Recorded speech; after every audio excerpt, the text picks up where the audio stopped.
नमस्कार दोस्तों, स्वागत है आप सभी का ऑल इंडिया गुरुजी यूट्यूब चैनल पर। और इस वीडियो में डिस्कस करने वाले हैं वीकली करंट अफेयर्स में फर्स्ट वीक ऑफ जनवरी का पार्ट 2। इसके पहले मैं आपके साथ जो है वो फर्स्ट पार्ट इसका डिस्कस कर चुका हूं, जिसमें हमने काफ़ी सारे क्वेश्चन जो है वो यहाँ पर डिस्कस किए हुए थे।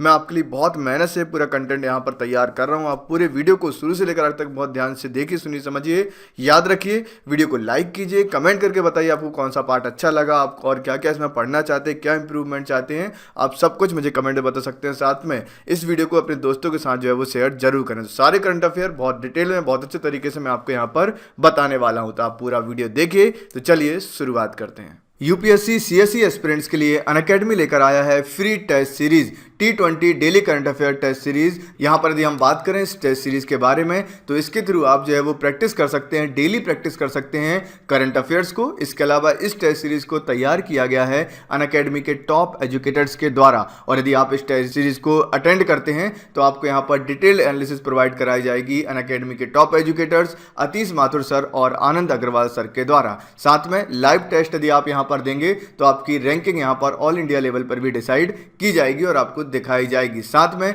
ये जो पूरा टेस्ट सीरीज यहाँ पर होने वाली है, ये आपको बोथ लैंग्वेज में मिलने वाली है, हिंदी और इंग्लिश लैंग्वेज में। यदि हम बात करते हैं इस टेस्ट सीरीज की, तो इसमें आपको 20 क्वेश्चन मिलेंगे 20 मिनट के लिए, और टोटल 40 मार्क्स के क्वेश्चन होंगे। और ये टेस्ट सीरीज आप डेली यहाँ पर 7:30 बजे रात में यहाँ पर मिलने वाली है। साथ में आपको मिलेगी डिटेल्ड एनालिसिस। सारे लिंक आपको मिल जाएंगी डिस्क्रिप्शन में, जाइए और क्लिक करके आप जो है वो ज्वाइन कीजिए इन टेस्ट सीरीज को। अब हम बात करते हैं कि आपको इसमें एनरोल कैसे करना है। तो आपको जाना है ऐप स्टोर पर, प्ले स्टोर पर जाकर अनअकैडमी लर्निंग ऐप डाउनलोड करना है, उस पर रजिस्टर करना है, साइन इन करना है और जाना है टेस्ट सेक्शन में। टेस्ट सेक्शन में जाने के बाद आप क्लिक करेंगे सी ऑल पर और एनरोल करेंगे टेस्ट सीरीज फॉर फ्री में। उसके बाद आप टेस्ट लेंगे और उस पर आपको एक रेफरल कोड का यूज करना होगा। आप रेफरल कोड यूज कर सकते हैं GURUJI।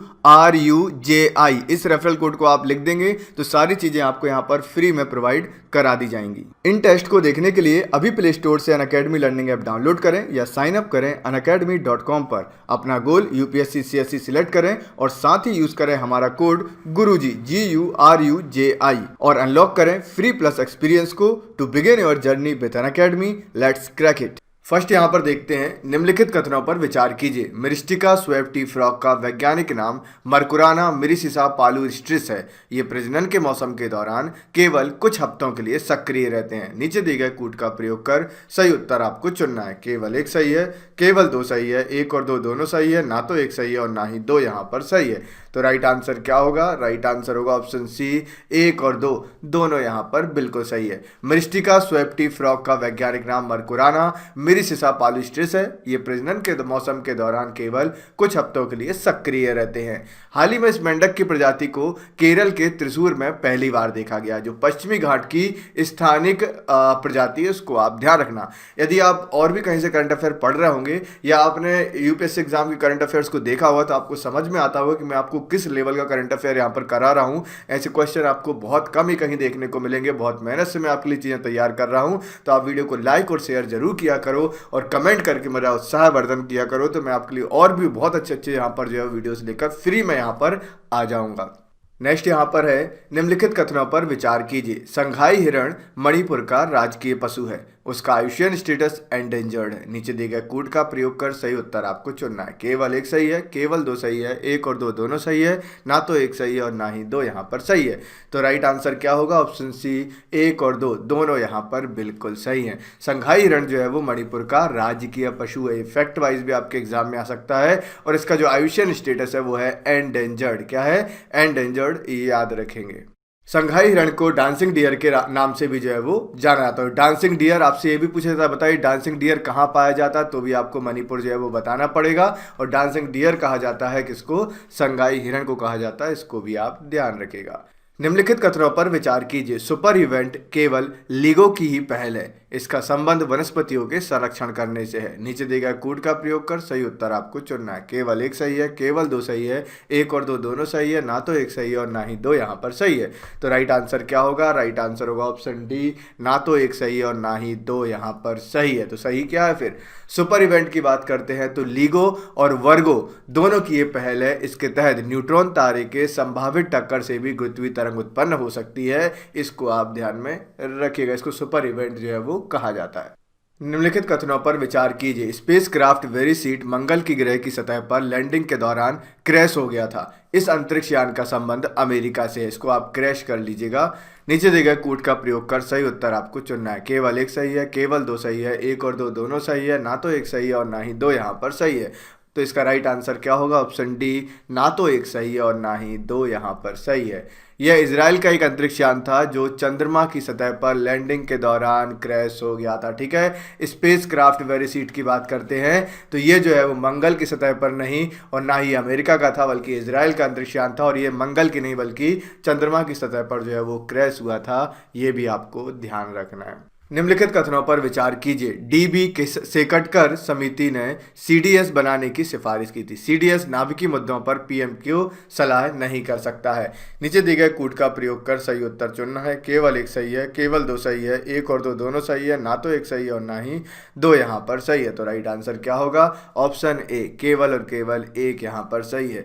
डीबी सेकटकर समिति ने सीडीएस बनाने की सिफारिश की थी। सीडीएस सेना के तीनों बलों का प्रभावकारी नेतृत्व करता है तथा यह नाभिकीय मुद्दों पर भी पीएम को सलाह दे सकता है। इसका गठन हाल ही में जो है वो किया गया था। यहां पर यदि हम बात करते हैं सीडीएस की तो इसको कहा जाता है चीफ ऑफ डिफेंस स्टाफ। ठीक है, क्या कहा जाता है? सीडीएस का फुल फॉर्म होता है चीफ ऑफ डिफेंस स्टाफ। और आप जो है वो यहां पर मुझे बताएंगे कि अभी चीफ ऑफ डिफेंस स्टाफ जो है वो कौन है। कमेंट करके जरूर बताइएगा।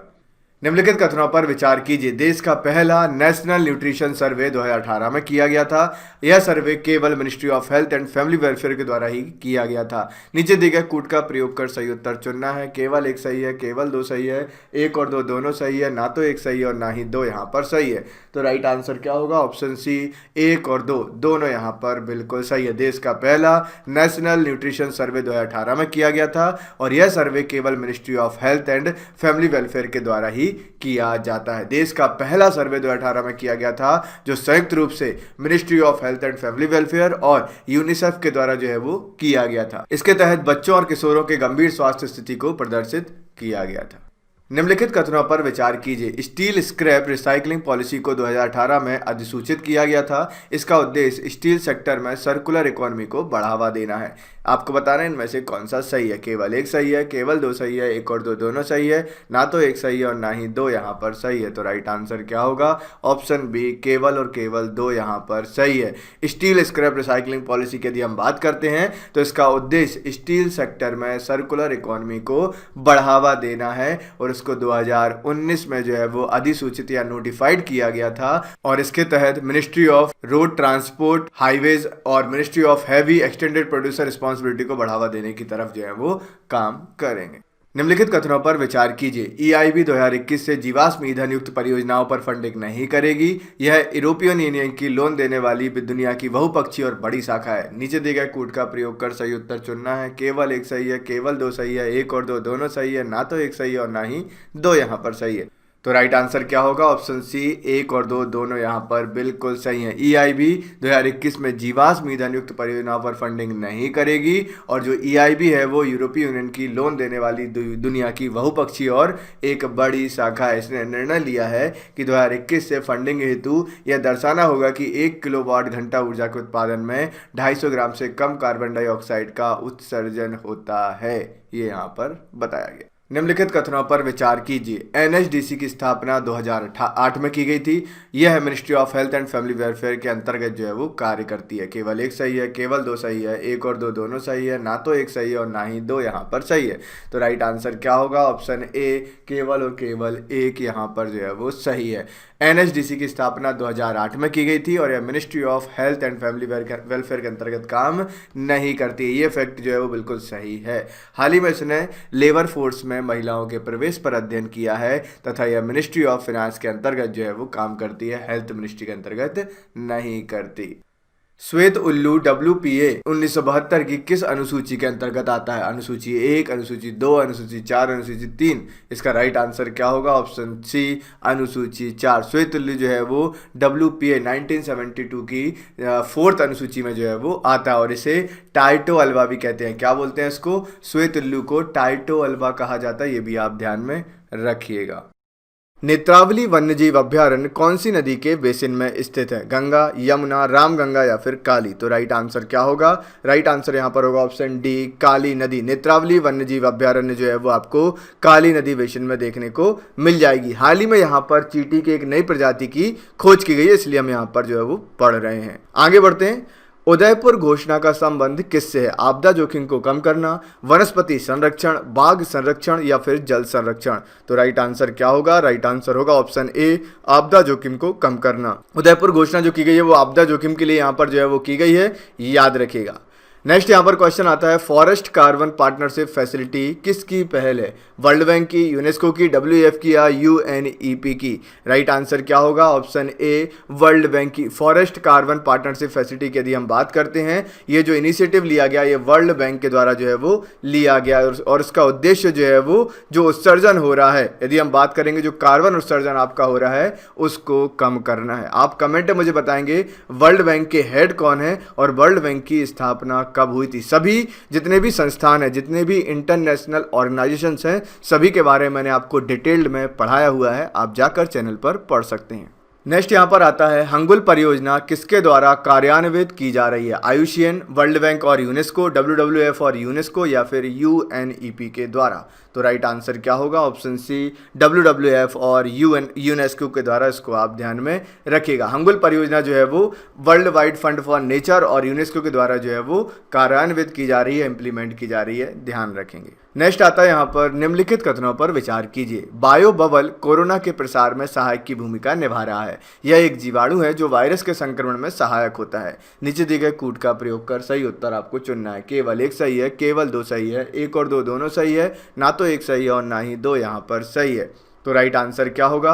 ऑप्शन डी, ना तो एक सही है और ना ही दो यहाँ पर सही है। तो फिर सही क्या है? हाल ही में खेल जगत ने बायो बबल के माध्यम से कोरोना के प्रभावों को कम करने और खेल प्रतिस्पर्धा को पुनः शुरू करने में कामयाबी हासिल की है। यह एक ऐसा क्षेत्र होता है जिसका प्रयोग केवल कुछ लोगों के द्वारा ही किया जाता है। देखिए, आपके दिमाग में आ रहा होगा बायो बबल क्या होता है। एक्चुअली बायो बबल का यूज़ अभी IPL में भी किया गया था। इसमें इन्होंने क्या किया कि पहले आपका जो है वो कोरोना टेस्ट किया जाएगा, 3 बार आपका कोरोना टेस्ट होगा। यदि वो नेगेटिव आता है तो आपको एक बबल के अंदर रखा जाता है। उस बबल के अंदर आप सिंगल खिलाड़ी भी रहते हैं, वरना बहुत सारे खिलाड़ियों को रखा जाता है जो कि नेगेटिव होते हैं, और उसके अंदर आपको सारी चीज़ें जो है वो मिलती हैं। आप जो है वो उसको वहाँ पर उसमें रह सकते हो, उसको आप ध्यान में रखिएगा। और जो नेगेटिव जो पॉजिटिव आता है उसको जो है वो उसमें नहीं रखा जाता है, ध्यान रखिएगा। तो ये होता है बायो बबल। तो इससे आप क्या होते हैं, बाहर जितना भी एनवायरनमेंट है उसके कनेक्ट में नहीं रहते हैं, तो वायरस आने की संभावना इसमें नहीं होती है। नेक्स्ट आता है, निम्नलिखित कथन पर विचार कीजिए। संसद का मानसून सत्र 3 सप्ताह का होता है। भारत में निश्चित संसदीय कैलेंडर का प्रयोग किया जाता है। नीचे दिए गए कोड का प्रयोग कर सही उत्तर चुनिए। केवल एक सही है, केवल दो सही है, एक और दो दोनों सही है, ना तो एक सही है और ना ही दो यहाँ पर सही है। तो राइट आंसर क्या होगा? ऑप्शन ए, केवल और केवल एक यहाँ पर सही है। संसद का मानसून सत्र जो है वो 3 वीक्स का होता है, 3 सप्ताह का होता है, और भारत में कोई निश्चित संसदीय कैलेंडर का प्रयोग नहीं किया जाता तथा हाल ही में कोविड-19 कारण संसद के शीतकालीन सत्र को रद्द कर दिया गया था। इस फैक्ट को याद रखिएगा, एग्जाम में पूछा जा सकता है कि इस साल संसद के किस सत्र को जो है वो रद्द कर दिया गया। तो शीतकालीन सत्र को जो है वो रद्द किया गया है। निम्नलिखित कथनों पर विचार कीजिए। ब्रिटेन की कुल आबादी में भारतीय प्रवासियों की कुल जनसंख्या लगभग 1.8% है। 2019 में ब्रिटिश संसद के हाउस ऑफ कॉमन्स में भारतीय मूल के 15 सदस्य थे। नीचे दिए गए कूट का प्रयोग कर सही उत्तर आपको चुनना है। केवल एक सही है, केवल दो सही है, एक और दो दोनों सही है, ना तो एक सही है और ना ही दो यहाँ पर सही है। तो राइट आंसर क्या होगा? राइट आंसर होगा ऑप्शन सी, एक और दो दोनों यहाँ पर सही है। ब्रिटेन की कुल आबादी में भारतीय प्रवासियों की कुल जनसंख्या लगभग 1.8% है और 2019 में ब्रिटिश संसद के हाउस ऑफ कॉमन्स में भारतीय मूल के 15 सदस्य थे। ये बिल्कुल सही फैक्ट हैं दोनों। ब्रिटेन में भारतीयों की वजह से भारत की राजनीति कुछ अर्थों में ब्रिटेन की राजनीति जैसी ही है, और ब्रिटेन की GDP में भारतीयों का योगदान जो है वो 6% तक है। तो काफ़ी ज़्यादा यहाँ पर योगदान दिया जाता है भारतीयों के द्वारा ब्रिटेन या UK की GDP में, वहाँ की अर्थव्यवस्था में और साथ में राजनीति में भी। चलिए नेक्स्ट क्वेश्चन देखते हैं। निम्नलिखित कथनों पर विचार कीजिए। उत्तर पूर्वी क्षेत्रीय विद्युत व्यवस्था सुधार परियोजना को 2015 में लॉन्च किया गया है। इसका क्रियान्वयन नाबार्ड के द्वारा किया गया है। नीचे दिए गए कूट का प्रयोग कर सही उत्तर चुनना है। केवल एक सही है, केवल दो सही है, एक और दो दोनों सही है, ना तो एक सही है और ना ही दो यहाँ पर सही है। तो राइट आंसर क्या होगा? ऑप्शन डी, ना तो एक सही है और ना ही दो यहाँ पर सही है। ठीक, तो देखते हैं सही क्या है। उत्तर पूर्वी क्षेत्रीय विद्युत व्यवस्था सुधार परियोजना को 2015 में नहीं बल्कि 2014 में लॉन्च किया गया है और इसकी क्रियान्वयन एजेंसी जो है वो है PGCI। फुल फॉर्म आप सर्च करके मुझे कमेंट में बताएंगे। इसका वित्त पोषण भारत सरकार और वर्ल्ड बैंक के द्वारा संयुक्त रूप से किया जा रहा है। ध्यान रखना, मैं जितने करंट अफेयर आपको पढ़ा रहा हूँ आपके आने वाले एग्जाम और साथ में स्पेशली UPSC एग्जाम के लिए आप तैयारी कर रहे हो तो मैं 101% बोलता हूँ आपको इसका रिजल्ट एग्जाम में देखने को मिलेगा। किसी भी क्लास को कभी भी मिस मत करना, वरना इसमें तेरा घाटा मेरा कुछ नहीं जाता। आगे बढ़ते हैं। निम्नलिखित कथनों पर विचार कीजिए। राष्ट्रीय जल विज्ञान परियोजना केंद्र प्रायोजित योजना है और यह 2016 में शुरू की गई थी। नीचे दिए गए कूट का प्रयोग कर सही उत्तर चुनना है। केवल एक सही है, केवल दो सही है, एक और दो दोनों सही है, ना तो एक सही है और ना ही दो यहाँ पर सही है। तो राइट आंसर क्या होगा? ऑप्शन बी, केवल और केवल दो यहाँ पर सही है। राष्ट्रीय जल विज्ञान परियोजना जो है वो 2016 में शुरू गई थी, इसको आप ध्यान में रखिएगा। और ये केंद्रीय क्षेत्रक जो है वो परियोजना है जिसकी 8 वर्ष की अवधि के लिए 36,840 करोड़ रुपए की जो है वो मंजूरी दी गई है, वो भी आपको ध्यान रखना है। नेक्स्ट यहाँ पर आता है, हाल ही में महाराष्ट्र सरकार ने NDV के साथ वल विनियर डॉनर के लोन का समझौता किया है। इस लोन की अवधि 20 वर्ष तक है जिसमें 5 वर्ष की अतिरिक्त छूट का भी प्रावधान किया गया है। नीचे दिए गए कूट का प्रयोग कर सही उत्तर आपको चुनना है। केवल एक सही है, केवल दो सही है, एक और दो दोनों सही है, ना तो एक सही है और ना ही दो यहाँ पर सही है। तो राइट आंसर क्या होगा? राइट आंसर होगा ऑप्शन डी, ना तो एक सही है और ना ही दो यहाँ पर सही है। हाल ही में भारत सरकार के द्वारा वर्ल्ड बैंक के साथ ग्रामीण विकास और बुनियादी ढांचे के विकास हेतु $1 बिलियन के लोन का समझौता किया गया है जिसकी अवधि 30 वर्ष तक तथा 5 वर्ष की अतिरिक्त छूट का भी यहाँ पर प्रावधान किया गया। तो ये सारी इंफॉर्मेशन आप ध्यान रखें। निम्नलिखित कथनों पर विचार कीजिए। 2020 में HDI human development index Bharat को 131वीं रैंकिंग प्राप्त हुई है। भारत का HDI स्कोर 0.629 हो गया है। नीचे दिए गए कूट का प्रयोग कर सही उत्तर आपको चुनना है। केवल एक सही है, केवल दो सही है, एक और दो दोनों सही है, ना तो एक सही है और ना ही दो यहाँ पर सही है। तो राइट आंसर क्या होगा? ऑप्शन ए, केवल और केवल एक यहाँ पर सही है। 2020 की ह्यूमन डेवलपमेंट इंडेक्स की यदि हम बात करते हैं तो इसमें जो रैंकिंग है भारत की वो कितनी है साहब? 131 रैंकिंग यहाँ पर आई है। हाल ही में यूनाइटेड नेशन डेवलपमेंट प्रोग्राम के द्वारा ह्यूमन डेवलपमेंट इंडेक्स की जो है वो रैंकिंग यहाँ पर जारी की गई है जिसके तहत नॉर्वे जो है वो टॉप पर है। फर्स्ट कौन आया है? नॉर्वे आया। और हमारी जो भारत की रैंकिंग है वो है 131 और इसका जो स्कोर है HDI वो है 0.645 पहुंच गया है। इसको आप ध्यान रखेंगे। चलिए नेक्स्ट देखते हैं। निम्नलिखित कथनों पर विचार कीजिए। चितले समिति का संबंध ग्रामीण विकास से है। इसने गंगा नदी से गाद हटाओ की जगह गाद के लिए रास्ता दे की रणनीति की सिफारिश की थी। नीचे दिए गए कूट का प्रयोग कर सही उत्तर चुनना है। केवल एक सही है, केवल दो सही है, एक और दो दोनों सही है, ना तो एक सही है और ना ही दो यहाँ पर सही है। तो राइट आंसर क्या होगा? ऑप्शन बी, केवल और केवल दो यहाँ पर सही है। यदि हम यहाँ पर बात करते हैं साहब चितले समिति की, तो इसने जो है वो गंगा नदी से गाद हटाओ की जगह गाद के लिए रास्ता दे की रणनीति की सिफारिश की थी। इस समिति का संबंध गंगा नदी की गाद के निदान के संदर्भ में सिफारिश देने से है। इसके तहत गाद प्रवाह को कम करने हेतु खेती की बेहतर पद्धति और जल संरक्षण या जल संग्रहण क्षेत्र प्रबंध करना आदि सिफारिश इसमें दी गई थी। याद रखेंगे चितले समिति को। नेक्स्ट आता है, खतना प्रथा का संबंध किस समुदाय से है? हिंदू से, ईसाई से, जैनों से या फिर मुस्लिम से? तो राइट आंसर क्या होगा? ऑप्शन डी, मुस्लिम से। यदि हम बात करेंगे खतना प्रथा की, खतना प्रथा आपने कई बार नाम सुना भी होगा। इसका संबंध किससे है? मुस्लिम समुदाय से। यह महिलाओं के जनांगों को विकृत करने से है, ध्यान रखें। चलिए आगे बढ़ते हैं। दरवाजा बंद अभियान किस राज्य से शुरू किया गया था? महाराष्ट्र, कर्नाटक, केरल या फिर दिल्ली से? तो राइट आंसर क्या होगा? राइट आंसर होगा ऑप्शन ए, महाराष्ट्र। दरवाजा बंद अभियान जो है वो महाराष्ट्र राज्य जो है यहाँ से शुरू किया गया। और इसके ब्रांड एम्बेसडर कौन है? आप मुझे कमेंट में बताइएगा। सभी को पता है, कमेंट में जरूर बताइएगा। इसका उद्देश्य शौचालयों के प्रयोग को बढ़ाने से, जिससे लोग शौचालय में जो है वो जाएं, बाहर कहीं भी जाकर गंदगी ना फैलाएं। CMS-01 उपग्रह कौन से बैंड की सेवा हेतु लॉन्च किया गया है? क्यू या फिर सी और एस। इसका राइट आंसर क्या होगा? Option C band. याद रखेंगे CMS-01 उपग्रह जो है वो सी बैंड की सेवा हेतु जो है वो लॉन्च किया गया है, इसको आप ध्यान में रखेंगे। हाल ही में किस राज्य में केंद्र सरकार ने सुभाष चंद्र बोस संग्रहालय बनाने की घोषणा की है? झारखंड में, दिल्ली में, राजस्थान में या फिर पश्चिम बंगाल में? तो राइट आंसर होगा ऑप्शन डी, पश्चिम बंगाल या वेस्ट बंगाल में। तो सुभाष चंद्र बोस संग्रहालय बनाने की घोषणा कहां पर की गई है? तो ये की गई है केंद्र सरकार के द्वारा वेस्ट बंगाल या पश्चिम बंगाल में।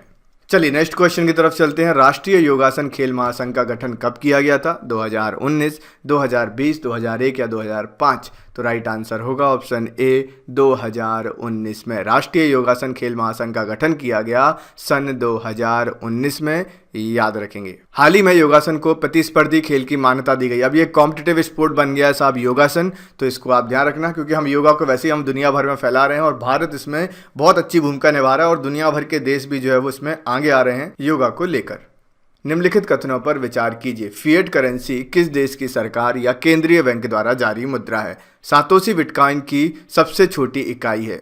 नीचे दिए गए कूट का प्रयोग कर सही उत्तर चुनना है। केवल एक सही है, केवल दो सही है, एक और दो दोनों सही है, ना तो एक सही है और ना ही दो यहाँ पर सही है। तो राइट आंसर क्या होगा? ऑप्शन सी, एक और दो दोनों यहाँ पर बिल्कुल सही है। फिएट करेंसी जो है वो किसी देश की सरकार या केंद्रीय बैंक द्वारा जो है वो जारी मुद्रा, ये बिल्कुल सही है।